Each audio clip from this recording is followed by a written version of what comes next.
Dalam kekacauan, 50.000 keabadian dewa semuanya berhenti, mereka sepertinya berada di sebuah lorong, sejauh mata memandang sebuah bola besar berwarna-warni muncul, bola cahaya terlihat tidak beraturan bahkan terus berubah bentuk. Apakah ini bentuk dunia sensi? Xiao Yan melihat bentuk tidak beraturan di depannya. Bola cahaya berwarna-warni, saat melihatnya seolah-olah jiwa tersedot ke dalamnya, perasaan hancur dan meregang lebih intens. Pada saat ini sekelompok awan ungu kehitaman muncul di belakang Xiao Yan. Kenapa kamu pergi terburu-buru? Tunggu aku. Xiao Yan tidak menjawab. Sebaliknya, dia mengeluarkan bendera yang menenangkan jiwa. Ye Tian baru saja jatuh ke dalamnya. Bukannya Xiao Yan tidak mau menunggu, tapi dia tidak berani menunggu. Beberapa saat kemudian, saya kira saya tidak akan bisa pergi untuk sementara waktu. Siapa tahu apa yang akan Yu Yan lakukan padanya. Ye Tian kembali dengan sukses, hanya saja tatanan kuno makhluk abadi dan iblis, belum lengkap tapi Xiao Yan tidak bisa mengendalikan banyak hal lagi. Anda harus pergi sekarang, kita tidak bisa membiarkan wanita itu menyusul. Segera, sosok Xiao Yan terus-menerus tersedot ke depan. Pada saat Xiao Yan mendekat bahkan tidak menunggu, dia berkata apa-apa lagi. Tiba-tiba ada kekuatan isap bersama Xiao Yan dan 50.000 dewa abadi dari dunia kuno abadi dan iblis. Mereka terus mengalami kekacauan. Sensi, aku kembali lagi. Mata Xiao Yan penuh dengan niat membunuh. Kali ini dia pergi ke dunia kuno keabadian dan iblis, tanpa menghabiskan terlalu banyak waktu. Ini bahkan jauh lebih pendek dari yang diharapkan. Saya belum pernah menembus keabadian Tuhan.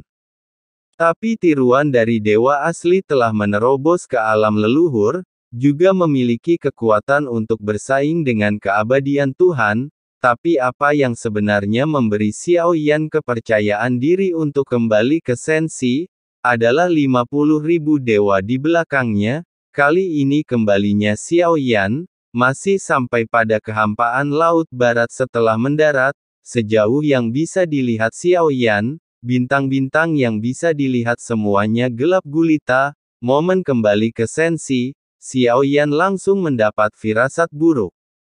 Semuanya, tolong ikut aku ke bintang terdekat dulu. Xiao Yan menunggu sebentar, lalu tidak melihat ada orang yang datang berbeda dari sebelumnya. Untuk pertama kalinya, Ratu bisa menghitung kapan dia akan kembali. Bahkan muncul di mana, Ratu tidak muncul membuat kekhawatiran Xiao Yan semakin hebat. Sebelum memahami situasinya di bawah, kepemimpinan Xiao Yan mendarat ke bintang terdekat. Langit penuh pasir kuning di sini tertutup awan hitam tebal. Melihat ke atas, gelap ada keheningan yang mematikan. Tidak mengherankan ini sudah menjadi bintang yang tidak berguna, dalam kehampaan di Laut Barat. Sebelum Xiao Yan pergi itu adalah target pertama dunia Taiksu yang diserang. Xiao Yan membentuk tim yang terdiri dari ratusan orang, bagi menjadi 10 tim cari bintang di langit sekitarnya. Semua orang yang kamu temui memakai baju besi, bunuh mereka semua tanpa ampun. Pengamatan sederhana Xiao Yan, makhluk-makhluk di kehampaan Laut Barat tidak dapat mentransfer. Saya khawatir mereka semua telah diracuni oleh Taiksu. Kekuatan bintang-bintang ini semuanya terserap, direduksi menjadi bintang kematian. Perintah Xiao Yan tidak ada yang protes, tampaknya sangat patuh pada Xiao Yan. Xiao Yan duduk bersila, cobalah untuk segera menghubungi Kui Jun, meski belum sepenuhnya diambil alih, tapi Xiao Yan memiliki jiwa di dalamnya. Mencoba mendapatkan beberapa kenangan tentang Seng dari Kui Jun, tapi setelah beberapa saat Xiao Yan mengerutkan kening, karena dia tidak bisa merasakannya sama sekali. Mungkinkah Kui Jun itu ditemukan? Jiwa di dalam tubuh dihilangkan, atau Kui Jun meninggal? 10 Raja Spiritual Agung dari Istana Surgawi, sulit untuk dihapus. Saya mendapat lebih banyak berita dari Yuyan. Xiao Yan jelas membunuh Ning Yao dan Tian Xun dengan tangannya sendiri. Tapi anehnya mereka semua bangkit kembali, dan bayangan hitam tersenyum aneh, yang saya lihat ketika saya akhirnya kembali ke Sensi, dari dunia kuno keabadian dan iblis. Xiao Yan merasakan kebangkitan mereka, mungkin ada hubungannya dengan bayangan gelap ini, dan bayangan gelap ini implikasinya bahkan lebih luas. Itu adalah nama yang belum pernah didengar Xiao Yan sebelumnya, kepala divisi penghancuran, seharusnya tidak berpartisipasi dalam perang dunia ini melanggar aturan. Laporan saya melihat beberapa kapal besar tidak jauh dari sana. Tepat ketika Xiao Yan sedang berpikir sendirian, seseorang maju ke depan. Dia menangkupkan tinjunya, dan mengangkat tangannya ke arah Xiao Yan, kapal besar. Mata Xiao Yan berbinar saat mendengar ini, segera berdiri kilat menyambar seperti benang sutra di bawah kaki. Sosok Xiao Yan dikelilingi suara guntur dan ledakan, hilang begitu saja. Kecepatan seperti itu, hal ini membuat para dewa abadi ini memasang ekspresi ngeri. Dan yang disebut kapal besar itu hanya beberapa bahtera. Saat Xiao Yan melihat bahtera ini, merasa lega. Dilihat dari kualitas bahtera tersebut, saya kira saya hanya menaruhnya di sini dan tidak punya banyak waktu. Dan tabut itu berasal dari dunia para dewa kuno, artinya meski ratu tidak muncul, namun dia tetap menghitung waktu dan tempat kembalinya Xiao Yan. Dia bahkan menghitung keabadian dari 50.000 dewa yang akan dia bawa kembali. Itu sebabnya kami mengatur begitu banyak bahtera. Xiao Yan tidak bisa menahan senyum pahit saat melihat ini. Lihatlah bahtera ini, mata yang rumit, paviliun Qianji macam apa ini?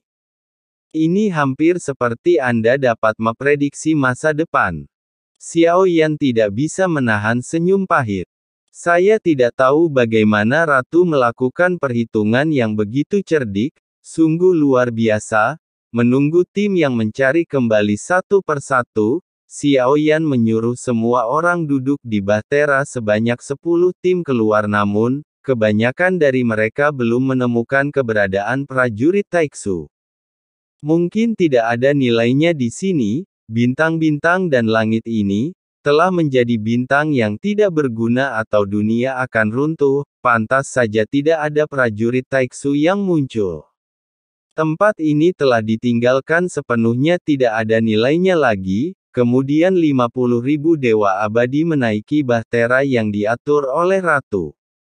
Hanya saja Xiao Yan tidak memiliki tujuan yang jelas. Tapi mungkin sejak Ratu mengatur tabut itu, serangkaian pengaturan telah dilakukan. Saat Xiao Yan melangkah ke tabut seperti yang dia duga, kilatan cahaya jatuh di alis. Pergi ke Beiming, hanya 4 kata pendek. Wajah Xiao Yan menjadi gelap. Ketiadaan Ming Utara adalah ketiadaan paling misterius di Sensi. Itu juga tempat dunia bawah berada. Di samping itu ada juga Slip Giok. Itu adalah peta bintang, titik teleportasi yang dapat dipindahkan dengan cepat. Ditandai, jika kita hanya mengandalkan kecepatan, melewati tabut ini, dibutuhkan ratusan tahun untuk pergi ke Ming Utara dan ketiadaan. Langsung minta Xiao Yan pergi ke Beiming Nothingness. Mungkinkah semua ketiadaan telah jatuh? Xiao Yan tidak menunda dan segera berangkat. Total ada 4 bahtera besar. Keabadian 50.000 dewa sudah lebih dari cukup. Dipimpin oleh Xiao Yan, memasuki tabut, bahtera yang dinaikin Xiao Yan berubah menjadi 4 pelangi dan menyapu menuju kehampaan. Di kehampaan laut barat ini adalah keheningan yang mematikan. Sejumlah besar batu terbang muncul. Ini bukan batu biasa, namun setelah bintang-bintang runtuh meledak, berubah menjadi pecahan yang tak terhitung jumlahnya. Potongan kerikil, ada beberapa bintang yang sekarat setengah rusak. setengahnya masih tersisa. Adegan ini seperti hari kiamat.